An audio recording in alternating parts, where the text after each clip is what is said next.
we had, he just had a big scratch. We had a lot of great requests for videos from our subscribers, and we really appreciate it. But we also have a bunch of very nice people that regularly make comment, and thank you to those people that do that. I'm not going to mention anyone by name because I'd hate to forget anyone. But in this case, lovely bloke, goes by the moniker Wheels and Levers, made a comment about his 21st birthday. And on his 21st birthday in 1992, he went and saw a brand new Clint Eastwood movie. And it was Clint Eastwood and Morgan Freeman and Gene Hackman, and of course, Unforgiven. Multi-Academy Award winning movie, and significant for Wheels and Levers, being a big Western fan, a Clint Eastwood fan, that he saw that movie for his 21st, made a big impact on him. Well, in my memory, there was no particular event of my 21st that stuck in my mind. Not a big party animal. I didn't have some big drunken 21st. But I thought 1974, let's have a look at what movies were the top movies of 1974. And I have to confess, I had a shock. What the shock was is I looked at the top 30 movies for 1974, saw all of them, thought they were all great movies, and what my shock was is what the hell has happened to Hollywood. You look, 1974, swag of great movies, wait till I tell you what they were, and then currently you look at what's coming out now, Hollywood is garbage. Yes, we've had huge innovations with special effects, which I think have ruined movies to a degree. We've had COVID, we've had strikes for the actors and screenwriters, and all of this sort of thing. You know, I get comments about that is such a sleepy horse, an old horse, a dead horse. He just takes the opportunity. Come in, mate. Come in at least a step. Come on. He just takes this opportunity to just go to sleep. He's got to be, come on, you've got to get a bit more action in this, mate. A bit more action. Don't just go to sleep. The fans want to see you, mate. So where on earth was I? 74. What's happened to Hollywood? Seems like it's garbage now. And let me tell you about 74. And the great thing is, what was the number one top movie of 74? Woohoo! It was a Western. But perhaps a little different Western. And this is my second or third attempt at making this video, because when I tell you what that movie is, I went down a rabbit burrow that led into another rabbit burrow that led into another burrow, and I'm not going to do that this time. I'm going to make a separate video of that rabbit burrow, because the number one Western in 1974, the number one movie of 74 was Mel Brooks' Blazing Saddles. And yes, Wheels and Levers, I remember that in the year of my 21st, 74, huge fanfare about what a great movie Blazing Saddles was. And the picture theatres were sold out, and there were queues and you couldn't get in to see it. And I went to a seaside suburb here called Glenelg, and that's where I went and saw it. Picture theatre long since demolished. And that's where I went and saw Blazing Saddles. Every seat was a sellout, night after night, extra performances, huge hit. And the infectious laughter, because you imagine a picture theatre crammed with people laughing, and that is contagious. And it was an amazing thing to have seen Blazing Saddles for the first time in a packed picture theatre, and no wonder it was number one. It was huge. So, trying not to go down rabbit burrows and trying to keep on track, number two for the 74, what a movie. I bet you've seen this, but it doesn't matter how old you are. You must have seen this movie on its many reruns. Steve McQueen, I'll say it's a Steve McQueen movie, but actually this was the sort of the start of the mega star movie. This was the movie where they were going to jam in as many stars to as many parts as possible. And Steve McQueen played the fire chief. You might have guessed by now. Yes, it was Towering Inferno. That was second place to Blazing Saddles. Number four, I'm going to jump because I'm not going to list the whole 30. But number four, another movie I absolutely love. And now if you say you're a fan of this movie, here's a quick quote. And see if you get it. If not, we'll keep going. Won't go down another rabbit burrow, because this is Put The Canberra Beck. Yes, what a fantastic movie. Black and white, Young Frankenstein.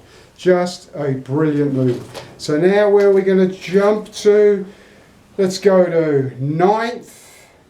Because if Ninth was ever a movie that was the result of a star, which is Burt Reynolds, made this movie, because they tried to remake it, but it was Burt's charisma that made the movie a huge hit, and that was The Longest Yard, about someone in prison transforming the prison football team with warden corruption, if you like.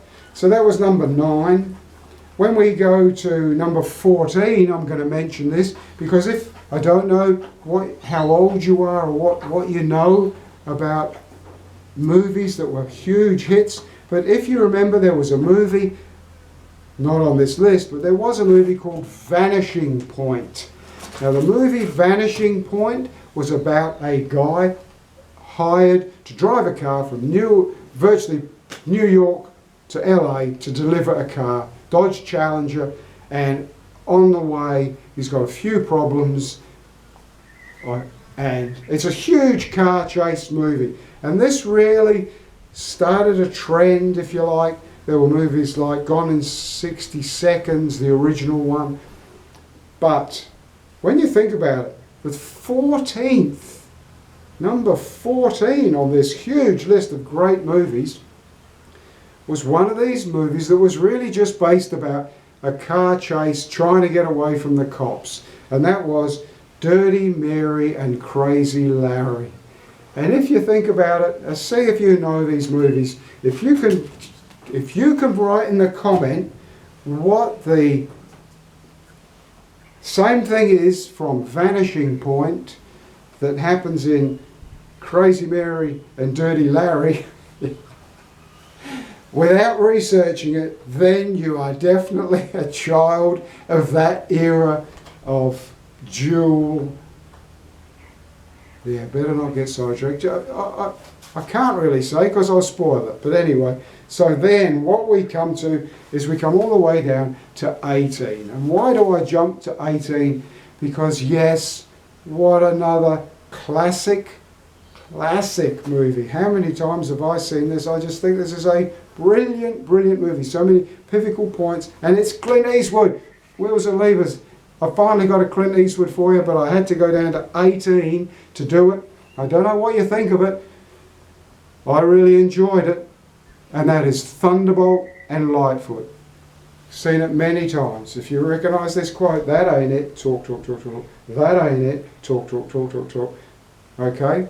That was 18. 19, another, a masterpiece. A cinematographic masterpiece. Anyway, what a gem. The movie Chinatown created a few spin-offs. They went nowhere. Chinatown. What an absolute classic. That was 19. 20. Do not get me started on 20. Because I was a cop in 74. We had Son of Sam. We had police issues. We had the start of the Miranda, the cautioning, evidence being tossed out. And so the movie that came out in 74, number 20 on this list, you can come on in, we're only going to talk about it. It's Charles Bronson, so a pretty good Western actor. Have you guessed yet? What a movie this was. Better not talk too much about the V word, vigilantism, because I'll get banned from YouTube. But number 20 was Charles Bronson in Death Wish. What a great classic it was at its time, and it caused quite a stir in New York when it was released. No, we are not going to go down that path. And of course, 74, I have to end on number 21.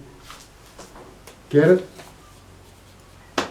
21st birthday is what this video is all about. So number 21 is Shaken But Not Stirred. Yes, it's Roger Moore playing James Bond in The Man with the Golden Gun 007. And when I said to you about this thing with cars, there is a scene in The Man with the Golden Gun where the car does the spiral. And you see no special effects. That car actually did that. Amazing. Okay, the video went a lot longer than I intended, even trying to chop out the rabbit burrows. But thank you, Wheels and Levers. There you go, 1974, my 21st, the movies that I would have seen, some of them far too many times. Said he give? Said he give? Yeah, better not. Better not get into Young Frankenstein quotes. Because if I say a certain phrase, he'll know.